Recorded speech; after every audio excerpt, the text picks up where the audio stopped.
Hey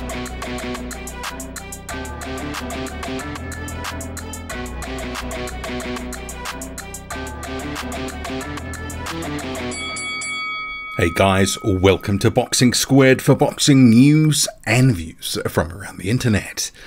Tyson Fury, another brick in the wall of his legacy. He says he's going to retire, but yeah, I don't quite believe it. So in this video, a number of questions that I have in the aftermath of his win over Dillian Whyte, and also a few different thoughts about his career, the what next, and a couple of other things from the card which we'll cover towards the back end. But I guess the first thing that I would start off with, because Fury has given some different statements that he's going to hang it up or might be hanging it up, and basically said this could be the last time, the curtain could be coming down, etc. But not completely definitive in some statements. Elsewhere, like in the press conference and other interviews, basically saying he has retired. Look, I don't really believe the retirement talk until he vacates that WBC title, because for me that will signal, yes, he's serious about the retirement. I think Tyson Fury right now can get a lot of leverage out of being the heavyweight champion of the world. And that's just a fact. Coming off some really good performances in the last couple of years, beating up Deontay Wilder in the second fight, and then having an all-out war, which was a fight of the year candidate against Wilder in the third fight, that ended that trilogy in a pretty spectacular fashion. And now beating Dillian Whyte, stopping him after landing a brutal uppercut. There's a lot of people that are interested in Tyson Fury. His star has really grown massively in recent years, selling out 94,000 tickets like it was nothing. And obviously we'll have to see how the pay-per-view does, because that's a question, because the promotion itself was a little bit lackluster, not helped by Dillian Whyte. Tyson Fury is good at talking, but he also needs that sort of person to sort of, you know, run things off and be able to trash talk. And yeah, I know some people think it's cheap and you don't need that, but I'm sure Frank Warren wanted a bit more oomph to sell pay-per-view buys. But Fury getting the win like he did, obviously, that was very good. And he said, look, I'm retired, I'm a legend, and we'll talk about that in a moment, but retirement, not quite believing it. Even his wife, Paris Fury, had said, I hope that he does retire, but I don't think that he will, because I think he'll want to face the Usyk and Joshua winner. And let's face it, Tyson Fury, if he retired now, he would always be saying he's the best of his generation, the best heavyweight in history. But there's a bit of a question about his generation. And look, on the other side, you've got one guy with 3 belts. Currently it's Usyk, previously it's been Joshua. Tyson Fury has had those 3 belts before, but there would be a question about, well, should you be fighting this guy? That piece of legacy of undisputed, it is this massive carrot that is out here that he is so close to. And let's face it, you've got Deontay Wilder out of the way now, so some of that side of the street politics that we saw between Joshua and Wilder, maybe it's not there, especially if Usyk beats Joshua, because after a fight with Anthony Joshua, the rematch, if Usyk wins, he has no promotional ties to Matchroom. He is only contracted to Matchroom for the second fight. So both these guys, I'm sure, would be looking for legacy, the glory, and a massive amount of money. And while Tyson Fury has been very sort of vocal in the wake of this fight, saying his career is not about money, Tyson Fury has absolutely been about money in recent years, trying to clip the ticket and get these massive paydays, which he has. And I'm sure he wants to continue getting them, along with the adulation of fans. And let's face it, Tyson Fury does really put a lot of stock in what people are saying about him. He loves the adulation of fans. If he drops that title now and retires, he will miss the attention. He will miss what comes, the trappings with being the heavyweight champion of the year. But I suspect in the next year or so, or at least the best part of the next year, that Tyson Fury will hold the belt. He won't retire. He won't give that up. But what we may see is some of these other out of the boxing ring activities occur. Just like previously where Tyson Fury's gone into the WWE and sort of been in that realm, he will look to make some bank now off his name, the reputation, the star power that he brings. And if there is a big WWE event coming up in a few months in the UK, I fully expect now that Tyson Fury has no lingering obligations to the WBC, there's not a mandatory waiting around the corner. Undisputed may not necessarily happen until the end of the year or 2023. Who knows? I mean, look, it's kind of like a unicorn at this point. Who knows if it'll ever materialize? But I think we will see him in some of these other things. And obviously bringing Francis Ngannou, the UFC champion, into the ring, talking about a fight. He's sort of bubbled that along for the past year or two in terms of Ngannou, brings him into the ring, basically says, you know, I'm keen to fight you. We'll have to see where that goes. But if that happens, obviously big payday for Tyson Fury, and probably in terms of danger, there's a bit there with being a big puncher, but if it's in a boxing context, Tyson Fury will feel very confident about beating Ngannou. And obviously the WWE, it is entertainment, scripted, not real, and all that sort of stuff, so there will be things that Tyson Fury will be interested to do while he's still got the title, still got the pull, the lure, because as soon as he retires and becomes an ex-fighter, there will be a factor that there's a bit of less interest in him and what he's doing, because he doesn't have that piece of hardware, which does mean so much. So do I believe he's going to retire? No. Do I believe he will drop the belt? No. I think he will have some of these exhibitions, some of these other things that are not boxing, utilize his star power and fame, and we'll see him in some event somewhere doing something soon for a whole boatload of money. He's done this before, so I expect it to happen again.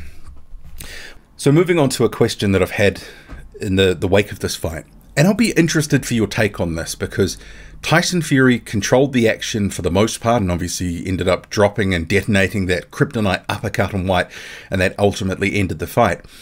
But I don't think, and I said this ahead of the fight, I don't think this is necessarily the best version of Tyson Fury. I think that version is gone now, and some of that will come down to age, wear and tear, and I think he just probably can't keep up the sort of, you know, the style and other bits and pieces that he had earlier in his career. I still think that peak Tyson Fury, for the slickness and all that sort of stuff, was that Klitschko version, that 2015 version before he had that couple of years out of the ring.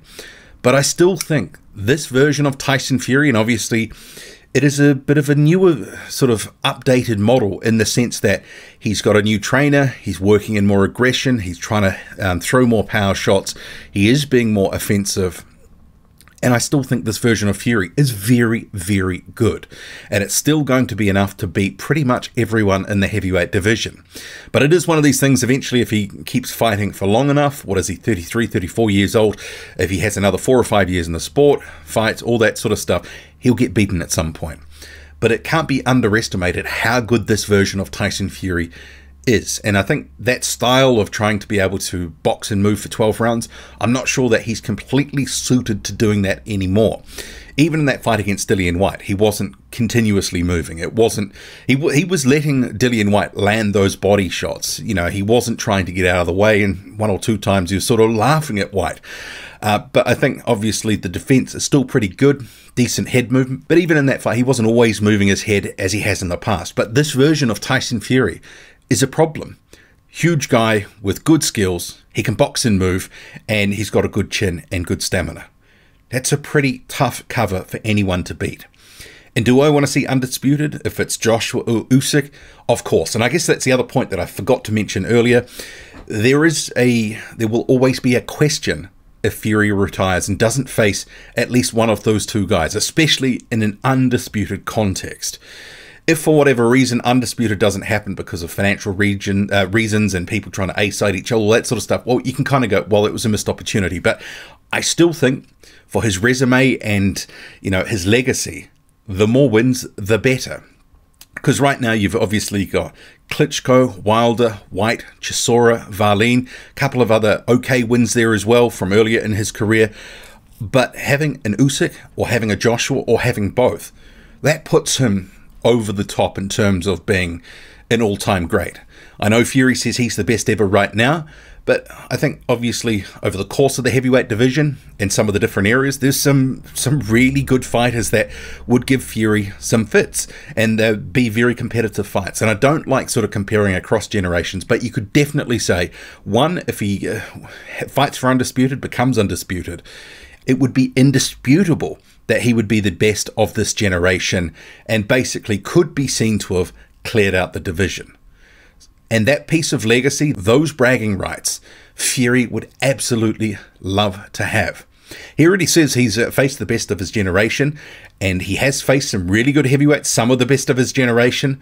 But if you're fighting and you're still active, there's always more to do. And with the prospect of Undisputed around the corner, you just need to stay there and take that legacy if you can get it. So he calls himself a legend, says he is a legend. I think ultimately probably he will go down as one of the best heavyweights of all time. But if he does more, obviously he will go up in people's estimations and in the lists of greatest of all time in terms of the heavyweight division. And I guess just moving on to a couple of quick hits. So Sugar Hill, that link up, certainly the longer it goes on, the wins and all that sort of stuff, it's looking like a masterstroke, and Sugar Hill's reputation has been enhanced. But I would say, can someone get Sugar Hill a shirt? He clearly does not own enough clothes. I mean, I know a couple of different fights ago they were shirtless, but this is wearing a little bit thin. It's like, I know I was looking at some of the stuff after the fight going, come on, man, put your shirt on. Why are you shirtless? And I'm sure some others were as well. A couple of things on that card. They talked about Parker Joyce, so it's not made, not official. I will be doing a video on this. I haven't managed to get to it at this point. But it was interesting. They were obviously desperate to sort of cast forward to what could be a fight on BT between Joyce and Parker. But I was like, why and basically pseudo-announce it without contracts being signed? And the fact that you do it on such a big stage, doesn't that give actually Joseph Parker a bit more negotiating power? Because you basically said it's happening. And he said, I haven't agreed to anything yet. And even Joyce said he hadn't signed a contract. So it's close but not made. It just kind of didn't make as much sense for them to do that without it being locked in. Because surely Joseph Parker has a little bit more negotiating power if they really want to get that thing done. The ring walks, I really enjoyed those. I mean, the undercard wasn't great. Suffering through that for hours, it was not good. I needed the energy from the ring walks, really enjoyed that. And I also just sort of finish up on, so another heavyweight fight was on the card, so I didn't cover this in any videos on the day of the fight.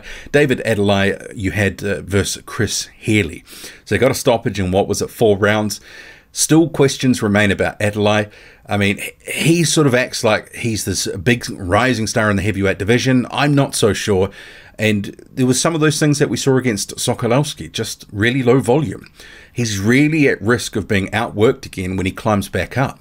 And I know a lot of people talk about, being patient and all that sort of stuff, and it's almost like there's too much of that. Sort of throws one-off shots and sort of admires the work, sits back, and sometimes there was a lot of posturing, not a lot of actual action. Put some combinations together. Chris Healy was there for the taking, could have been sort of opened up and taken out much earlier, but a win is a win. But in terms of Tyson Fury going forward, he's not retiring. I don't believe that for a second. I won't be doing any retirement videos or any sort of videos about his career and retrospective, all that sort of stuff, because I just don't believe it. If he vacates, yeah, sure. What do you make of it all? Drop a comment loud and often. Hit like, hit subscribe, follow me on Twitter, boxing_squared. I'm out.